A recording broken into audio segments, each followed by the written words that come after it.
आपके और मंच के बीच में कोई नहीं, प्रोफेसर रतनलाल जी हैं। मैं बगैर किसी भूमिका के दिल्ली यूनिवर्सिटी में प्रोफेसर हैं, मैं वहाँ से तशरीफ लाए हैं, उनको इस मंच पर आमंत्रित करता हूँ कि वो आए और व्यतीत करें आज के इस परिप्रेक्ष्य में। नहीं कोई बात नहीं, वो देखिए अच्छी आवाज, कितनी अच्छी आवाज है। सब हाथ उठा के कहो कि जब तक वो बोलना चाहे बोले। आप लोग हिलेंगे नहीं यहाँ से। देखिए यहाँ मेरठ के वकीलों का जज्बा देखिए आप। प्रोफेसर साहब आपको सुनने के लिए आए हैं, जितना भी बोल सकते हैं आप खुल करके बोलिए, हम शाम तक रात तक यहीं बैठे रहेंगे। सबको आगे बुला लो, आगे बुलाओ पर सबको।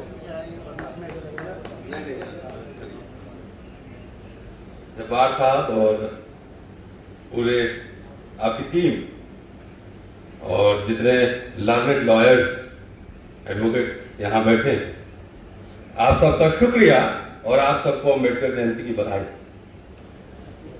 पेशे से हम दोनों एक ही काम करते हैं। Historians are half lawyers and lawyers are half historian. एक लॉयर का जो केस होता है इनफिल डिसर्टेशन होता है। हम अतीत के साथ आर्गुमेंट करते हैं, आप भी अतीत केस स्टडी करते हैं, उसका आर्गुमेंट करते हैं। तो हम लोग का रिश्ता बहुत ही पुराना है और ये अम्बेडकर के राइटिंग्स स्पीचेस में अगर देखेंगे तो बार बार रिफ्लेक्ट होकर उभरता है। वैसे मैं समय का पाबंद हूँ और 5 बजे तक का अगर समय है तो मैं चाहता हूँ कि समेट ही दूँ, आप सभी थके ही हों। इस सूत्र में बातें जो हैं वो समझ जाते, कभी और आएंगे तो वैसे हम घंटों बोल सकते हैं और इसलिए भी कह रहा हूँ कि 15 मिनट में बाद में समेटने की कोशिश करूँ, 15 से 20 मिनट। मैं सवा घंटा सुना भी हूँ तो 15 मिनट में समझने की कोशिश करूँ। बहरहाल आप मेरा एक YouTube चैनल, आप में से कुछ साथी देखते होंगे मुझे लगता है, अम्बेडकर नामा, और लॉकडाउन में मैंने शुरू किया था। अगर आपकी इच्छा हो तो आप उसको सब्सक्राइब करके सुन सकते हैं, क्योंकि उस पर मैं रोज 2 घंटा बोलता हूं और अम्बेडकर साहब को पढ़ के ही बोलता हूं। तो आज और कल में लगातार कई वीडियोस आपको मिलेंगे कि जो उनके आइडियाज के ऊपर मैं बात करता हूं और वो उसमें मन की बात नहीं, काम की बात होगी, पेज नंबर रेफरेंस के साथ। जैसे वकील साहब कोर्ट में आर्गुमेंट करते हैं, वैसे ही मैं पेज नंबर रेफरेंस फुटनोट्स के साथ बताता हूं कि उसमें किस पेज पे अम्बेडकर साहब ने किन संदर्भों में क्या कहा। वैसे मैं आज सोच कर आया था कि मैं आपसे पूछ के ही बोलूं कि आखिर किस विषय पर बोलूं। अम्बेडकर साहब टोटल संभव नहीं, अम्बेडकर साहब पूरे वाङ्मय हैं और आप एक विषय पे भी अगर बोलना चाहे तो कई दिन लग सकते हैं। तो मैं सोच के आया था कुछ खास 2 तरह के विषय होते हैं।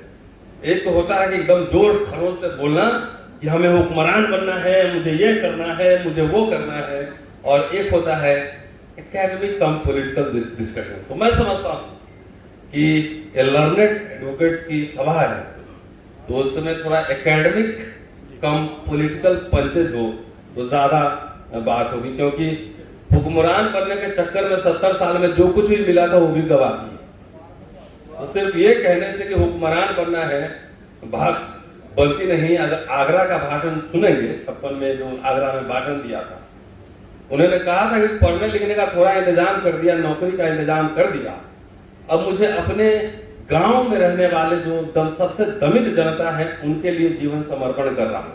वो हुक्मरान बनने का नारा उन्होंने नहीं दिया था, पहले काम करो, पहले बहुत सारे काम है। अगर उनके 50वें और 55वें बर्थडे सेलिब्रेशन पे जो उन्होंने भाषण दिया था मेरे पास रखा हुआ, कभी तो आप सुन सकते हैं अम्बेडकर नामा पर। उन्होंने कहा था कि मैं अपना जन्मदिन नहीं मनाना चाहता। 1942 में उनका एक गोल्डन जुबली सेलिब्रेशन हुआ था बॉम्बे में। उन्होंने कहा कि पहली बार वो सेलिब्रेशन में गए थे कि आप 1927 से हमारा बर्थडे मना रहे हैं, लेकिन मैं आज पहली बार आया हूं। उसमें 580 रुपए की उनको थैली दी गई थी इमारत फंड की, और उन्होंने कहा कि मुझे नहीं मनाना, मैं इसमें विश्वास नहीं करता। 55वें बर्थडे सेलिब्रेशन जब हो रहा था उसमें उन्होंने भक्ति के ऊपर भाषण दिया कि भक्ति आपको मुक्ति, किसी व्यक्ति की भक्ति नहीं कीजिए, मेरी भक्ति भी मत कीजिए। अगर आप पलट कर देखें एज ए हिस्टोरियन और एज ए लॉयर, जब हम लोग बात करते हैं कोर्ट में या अपने क्लास में, तो हिस्टोरियन का नाम ही लेते हैं, उसमें पहले श्री 1008 लगाकर नहीं बोलते कि मिस्टर सो एंड सो, नाम लेते हैं। अगर यूट्यूब पे मैं अंबेडकर बोल दूं या ऐसे बोल दूं, लोगों को समझ में नहीं आया। इतने भक्ति में लीन कर दिया गया है कि काम की बात करने से पहले मन की बात में इतने विशेषण और उपमा लग जाते हैं कि काम की बात ही अलग रह जाती है। इसलिए मुझे लगता है कि डॉक्टर अंबेडकर को लगातार बार बार पढ़े जाने की जरूरत है। और मैं एक ही टेक्स्ट को अगर बार बार पढ़ता हूं तो मुझे हर बार कुछ नई बात उसमें नजर आती है। हर बार तकरीबन 3000 पेज मैं पढ़ चुका हूं उनको अपने YouTube चैनल पे, तो आप सुन सकते हैं। आज भी कुछ चल रहा हो, और 7:30 बजे विशेष, और जिस काम के लिए खोरावाल साहब को हम लाए थे यहाँ पर, वो नहीं बोल के कुछ और बोलने लगे। मैं मेरठ पिछले हफ्ते भी आया था और खोरावाल साहब का मैंने 26 जनवरी को इंटरव्यू किया था कि मेरठ में बाबा साहब की अस्थियां रखी हुई। मेरठ कॉलेज में बोलने आए थे और मैं पर्चा लेकर आया हूं। मई 1953 में ये कौन से तो मैदान है, वैशाली मैदान में बड़ी सभा हुई थी। पर्चा उस समय निकला था, लोगों से चंदे की अपील की गई थी। आज जो अंबेडकर भवन है उसमें कॉलेज बनाने के लिए, वहां कॉलेज नहीं है, कुछ और होगा। तो जाटव गेट पर मेरठ में जाटव गेट पर बाबा साहब की अस्थियां रखी हुई। और मैं पिछले हफ्ते आकर इनके साथ डॉक्यूमेंट्री बनाकर मैं यहां से गया हूं। आज 7:30 बजे वो डॉक्यूमेंट्री अंबेडकर नामा पर चलेगी। ये बोलने के लिए इनको बुलाकर लाए थे कि बाबा साहब का जो रिश्ता है मेरठ के साथ, तो इसलिए मैंने कहा कि सब विषय में नहीं बोल सकता, और नहीं एक थीम पे बोला जाता है, नहीं हमें कुछ और बोलना था स्पेशल। चूंकि आप इन्होंने लाइव सुना है बाबा साहब को, ही इज 87 ईयर ओल्ड, और ये दूरदर्शन में काम कर चुके हैं, डायरेक्टर के लेवल तक काम कर चुके हैं, इज अ बिग मैन।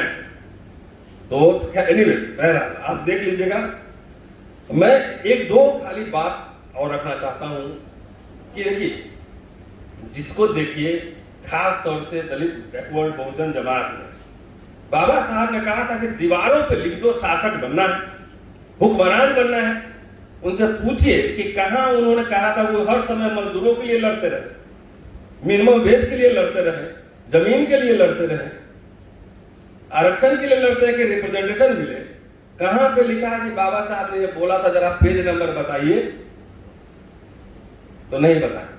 ये जानबूझकर आपके अंदर ये बात डाली गई है कि बाबा साहब महान थे, बाबा साहब ने संविधान लिख दिया, बाबा साहब ने कहा राजा बनना है। तो कैसे बनना है ये नहीं बताएंगे, लेकिन जानबूझ के ये भक्ति के ऊपर में डुबो दिया। और खाली बात मैं आपके सामने इसलिए कह रहा हूं कि you are a learned person, आप पढ़े लिखे लोग हैं, और भक्ति नहीं होती। कैसे बनना उसका रास्ता होगा ना। राजा भी अपने बेटे को 12 साल वनवास जंगल में भेजता था तीर कमान सीखने के लिए, विद्या अर्जन करने के लिए। और हम अपने बच्चे को लंदन स्कूल ऑफ इकोनॉमिक्स नहीं पढ़ाते हैं, कोलंबिया नहीं पढ़ाते हैं, खाली बोलते हैं हुक्मरान बनना है, नारा लगाओ। 10 हमारे पास सुप्रीम कोर्ट में बाबा साहब जिस तरीके लॉयर थे, did we produce that? Economics नहीं बनाए, कुछ नहीं बनाए, सिर्फ हुक्मरान बनना है। हम लोगों ने एक मुहिम चलाई है कि चलो उत्तर प्रदेश से ही शुरू करते हैं कि जिनको हुक्मरान बनना है वो जाए। लेकिन उत्तर प्रदेश में ये कहते हैं कि हर जगह धरना लगाते हैं कि दलितों को हर जिले में 1000 दुकान बनवा के दे सरकार। यही करवा लेंगे, ये बहुत बड़ा काम होगा। और ये आज से 30-35 साल पहले ये काम हुआ है। लेकिन नहीं, दुकान छोड़ दिया, सब कुछ खत्म हो रहा है, हुक्मरान बनना है। कैसे बनेगा ये पता नहीं। दोस्तों, बाबा साहब was a great institution builder. राजनीति करने से पहले जरा एक बार नजर दौड़ा लीजिए। इंस्टीट्यूशन में बात नहीं होती, पीपल्स एजुकेशन सोसाइटी में बात नहीं होती, डिप्रेस क्लासेस इंस्टीट्यूट में बात नहीं होती, खाली पॉलिटिक्स में बात होती। उन्होंने मिलिंद कॉलेज बनाए सोलापुर में, और महाराष्ट्र में बच्चों को पढ़ाने के लिए स्कूल और हॉस्टल बनाए, बहिष्कृत हितकारिणी सभा बनाई, औरंगाबाद में पूरी यूनिवर्सिटी बनी हुई है, बॉम्बे में कॉलेज खुले, महाबोधि सोसाइटी बनाया, तो खाली हुक्मरान बनना है बिना स्कूल कॉलेज खोले, बिना इकोनॉमिक्स पढ़े। हमारे पास 4 दलित, हम फोकस कर रहे हैं उसमें सीधा, कि जिस कम्युनिटी से डॉक्टर अंबेडकर आते थे, 5 इकोनॉमिक्स नहीं जो बजट पर चर्चा कर सके, हुक्मरान बनना है। 5 पॉलिटिकल साइंटिस्ट नहीं, 5 हिस्टोरियन का नाम बता दीजिए मुझे। क्यों? हम सब लोगों ने बहुत ही जीवन में आसान मार्ग चुना है। हमने अपने बच्चों को बहुत ही छोटे ड्रीम्स दिखलाए। आप मेरे पास पेज नंबर रखा हुआ है, जरा उसको आप जाकर रेफरेंस दे देता हूं, पढ़ लीजिएगा। जय भीम एक पत्रिका निकलती थी मद्रास से, जब 55वां जब बर्थडे मना रहे थे तो उन्होंने युवाओं को संदेश दिया था, और ये रेफरेंस दे रहा हूं, ये 36 नंबर हिंदी के वॉल्यूम में है और 17 नंबर पार्ट 2 अंग्रेजी के वॉल्यूम में। बच्चों को क्या संदेश दिया कि महान बगैर संघर्ष के और बगैर यातना को सहे हुए महान नहीं बन सकते। क्या हम अपने बच्चों को महान बनने की ट्रेनिंग दे रहे हैं? ना ना, महान तो कोई अवतार होगा।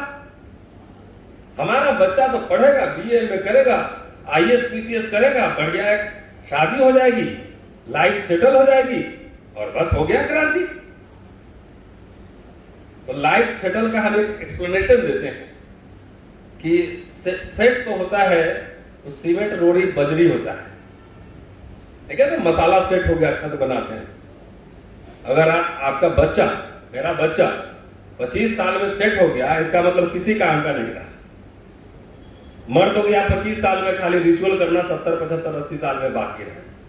ह्यूमन बीइंग कभी सेट नहीं हो सकता है, उसका दिमाग चलते रहना चाहिए, लगातार वो सवाल खड़े करता रहना चाहिए। हम लोगों ने भावी पीढ़ी के इंटेलेक्चुअल्स नहीं तैयार किए। ये पूरी साजिश है कि खूब भक्ति कराओ, कल देखिएगा पूरा ढोल तमाशा सब बजेगा पूरे दुनिया भर में, और क्या होगा? गले में माला, विचारों पर ताला।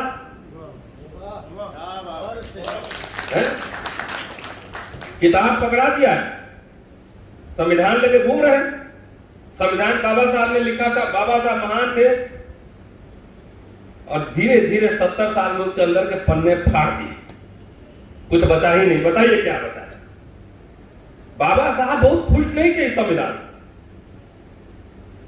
उन्होंने कहा था कि बहुत लोग उत्साही होंगे लेकिन मैं नहीं हूं, और मैं उनके साथ में खड़ा होने वाला हूं और खड़ा रहूंगा जो इसको समाप्त कर सकते हैं। क्योंकि ये संविधान जो है ना, लीगल प्रोविजंस का एक अस्थि पंजर है, उसमें मांस नहीं। और आपको बता दिया गया कि बाबा साहब ने लिखा था, बाबा साहब ने संविधान के बारे में क्या क्या राय दी थी, वो उसको पढ़ा जाना चाहिए। भक्ति आपको कौन करा रहा है? जो आज हुकूमत कर रहा है, ढोल मजीरा बजवा रहा है, कह रहा है बाबा साहब ने सब कुछ अच्छा कर। क्यों? बाबा साहब सब कुछ अच्छा कैसे कर सकते हैं? वो भी इंसान है, एक समय के प्रोडक्ट है। वो अकेले बैठ के थोड़ी लिख रहे थे, पूरी कॉन्स्टिट्यूएंट असेंबली थी, तरह तरह के लोग थे उसमें। वैसे लोग थे जो मनुस्मृति को संविधान मानना चाहते थे, राजे महाराजे नवाब थे, जमींदार थे, वो चाहते थे कि जमींदारी बना रहे, प्रिंसली स्टेट बना रहे, सब बना रहे। और मैं इसलिए कह रहा हूं कि ये मिल लेकर आया हूं पेपर, और ये मिथ का तोड़ना बहुत जरूरी है, साइंटिफिकली सोचने की आदत डाली। और ये लॉयर्स की मीटिंग में, मैं अब टाइम 5 मिनट है, सिर्फ मैं रेफरेंस दे रहा हूं और क्या क्या पॉइंट्स है वो बता रहे। अंग्रेजी में ये पूना डिस्ट्रिक्ट लॉ लाइब्रेरी में एक कार्यक्रम हुआ था 1952। वहां के डिस्ट्रिक्ट जजेज, हाई प्रोफाइल लोग, लॉयर, सब लोग उस मीटिंग में बैठे थे। 10-11 पेज का भाषण, और उसका नाम है the conditions president for the successful working of modern democracy. उस लेख, उस आर्टिकल को पढ़िए। रेफरेंस एक्चुअली आप सब पढ़े लिखे लोग हैं, इसलिए बताना जरूरी है। वॉल्यूम 17 पार्ट 3 पेज नंबर उठाकर देखेंगे तो आपको 370 से 80 के बीच में page number. You go and just read it. उन्होंने क्या कहा था कि सक्सेसफुल डेमोक्रेसी के लिए क्या क्या शर्तें होनी चाहिए, 1952 का लेक्चर। और पहले बैकग्राउंड वो कह रहे हैं लेक्चर देने का, और उन्होंने कहा था कि भाई ये बड़े लॉयर्स की मीटिंग है, आप जो सब्जेक्ट देंगे उसी में बोलूंगा, इसलिए मैंने पूछा था कि आपसे पूछ के ही बोलूंगा, लेकिन मैं तैयारी यही करके आया था।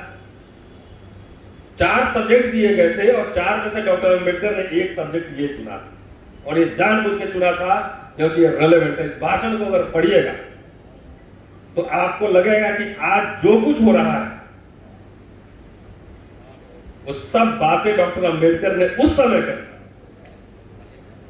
कि अगर कॉन्स्टिट्यूशनल मोरल, आप अभी कह रहे थे भाई साहब सत्यार्थ जी कि अगर कॉन्स्टिट्यूशनल मोरालिटी नहीं है तो कोई कॉन्स्टिट्यूशन अच्छा हो ही नहीं सकता।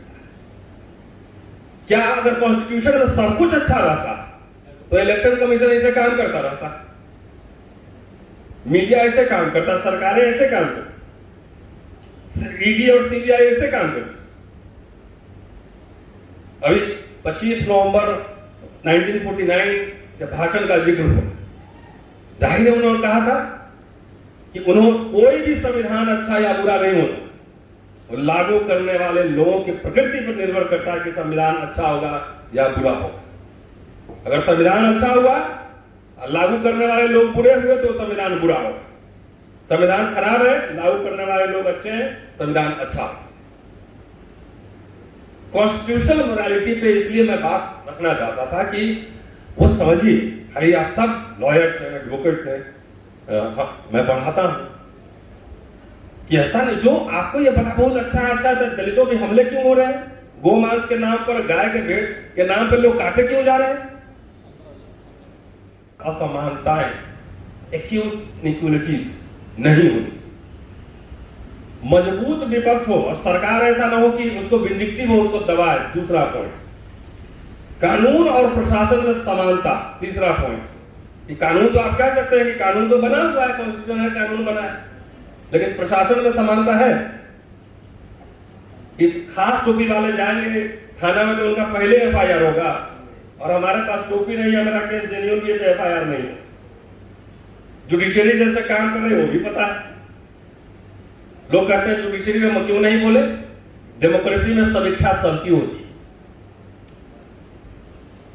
चौथा पॉइंट था कॉन्स्टिट्यूशनल मोरालिटी, संवैधानिक नैतिकता, द मोस्ट इंपॉर्टेंट थिंग। अगर मोरालिटी नहीं है, यहाँ पे वो वाशिंगटन का एग्जाम्पल देते हैं, इंग्लैंड की हिस्ट्री से एग्जाम्पल देते हैं, और वाशिंगटन का एग्जाम्पल देते हैं कि वाशिंगटन का कॉन्ट्रीब्यूशन अमेरिकन हिस्ट्री में यह है कि अगर वो 10 बार भी राष्ट्रपति बनना चाहते तो बन सकते थे, लेकिन एक बार बनने के बाद मना कर दिया, और दूसरी बार गए तो उनका भाषण है पूरा इसमें, वो उसमें नहीं जाएंगे, जबरदस्ती लोगों ने मना कर दिया। तीसरी बार गए तो लोगों को भगा दिया उन्होंने। यह है मोरालिटी। यहां पीढ़ी दर पीढ़ी, और उस देश में कॉन्स्टिट्यूशन की बात करें, पीढ़ी दर पीढ़ी हुकूमत चलता रहता है। कोई लोग मनुस्मृति को मानता है, संविधान के नाम कसम खाता है, मनुस्मृति में विश्वास है, चल रहा है। इसलिए we have to rethink over it. और ये एक दिन में खाली जयंती मनाने से और पुण्यतिथि मनाने से नहीं होगी। और चलते चलते एक छोटी सी बात, लॉयर्स के मीटिंग में उन्होंने जो बात कही थी वो मैं रख देता हूं, टाइम टू। लॉयर की मीटिंग में जो उन्होंने बात रखी थी वो बड़ा ही दिलचस्प है कि वकालत के पेशे में नीति के मार्ग पर चलना चाहिए। ये बात है 21 जुलाई 1950, ये औरंगाबाद पहुंचे थे। पीपल्स एजुकेशन सोसाइटी उन्होंने बनाया था अपने कॉलेज, वहां पे उन्होंने जो कॉलेज खोला था मिलिन कॉलेज, उसको नींव वगैरह जो बिल्डिंग वगैरह बनी थी उसको देखने पहुंचे थे। Because he was the law minister, तो प्रोटोकॉल में वहां सारा डिस्ट्रिक्ट एडमिनिस्ट्रेशन तमाम लोग वहां पे आ गए थे। तो 23 तारीख को देखने के बाद वो सेशन कोर्ट गए औरंगाबाद, और सेशन कोर्ट में जाकर उन्होंने पूरा पहले प्रोसीडिंग देखा कि कैसे प्रोसीडिंग हो रहा है। उर्दू में कामकाज चल रहा था, उर्दू में कामकाज सुना। इसलिए कह रहा हूं कि लैंग्वेज का हिस्ट्री भी कितना इंपॉर्टेंट है। लोग कहते हैं बाबा साहब संस्कृत चाहते थे, कहां चाहते थे, पेज नंबर नहीं बताएंगे। उन्होंने कहा, वो बस एक पैराग्राफ कोट कर रहा, उर्दू में जो काम चल रहा था उसे मैं समझ तो नहीं पाया, लेकिन संतोषजनक था ऐसा मुझे लगा। कई बार मेरा मन इस बात की चिंता में व्यग्र हो उठता है कि कोर्ट की भाषा क्या। आज भी डिबेट जारी। कुछ लोग कहते हैं कि कोर्ट की भाषा हिंदी होनी चाहिए, तो कुछ लोग का कहना है कि कोर्ट की भाषा अंग्रेजी होनी चाहिए। स्थानीय भाषा में कानूनी शब्द व्यक्त नहीं हो सकते, जो टेक्निकल टर्म्स है वो व्यक्त नहीं हो सकते। यह मेरा अनुभव। उदाहरण के तौर पर इक्विटी शब्द के लिए योग्य शब्द, एप्रोप्रिएट शब्द हिंदी में नहीं है या किसी लोकल डायलेक्ट में नहीं है लैंग्वेज। इसलिए स्थानीय भाषा का कोर्ट की भाषा होना सबके लिए फायदेमंद शायद साबित न हो।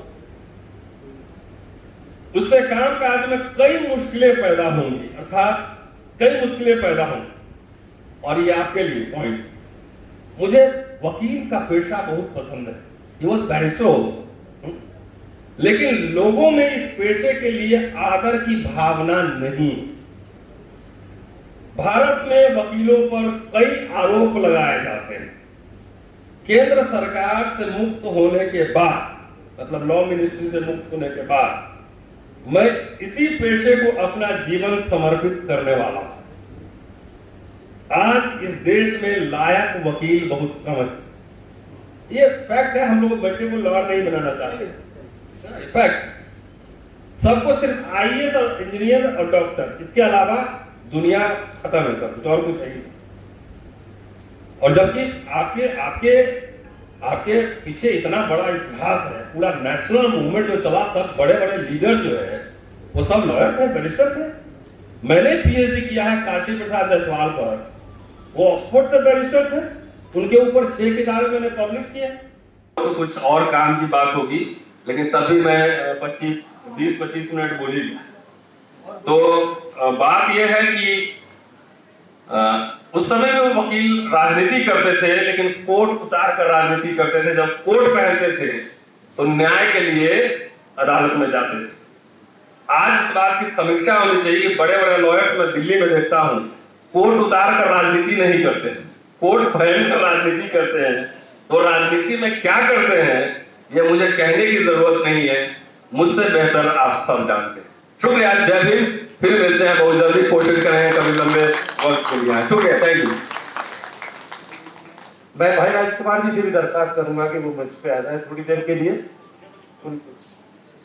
कोई बात नहीं, तो 19 जी आप ऐलान करते हैं या मैं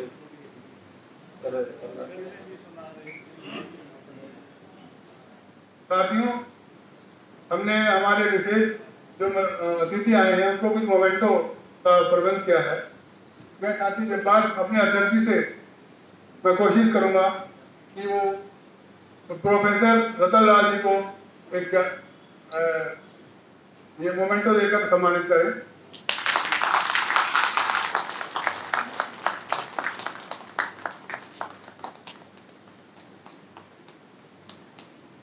अब मैं उत्तर प्रदेश राज्य कमेटी के सचिव साथी ब्रजवीर सिंह से गुजारिश करूंगा कि वो घोड़ावाल साहब को मोमेंटो देकर सम्मानित करें।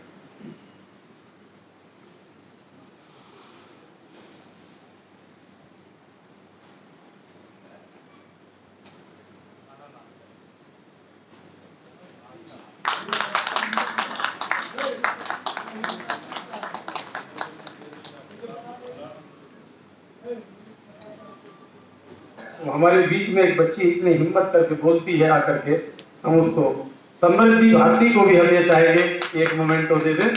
तो मैं रतनलाल जी से दरखास्त करूंगा कि हम और आप मिलकर के उसे मोमेंटो को दे दें, बच्ची को उसका उत्साहवर्धन करें।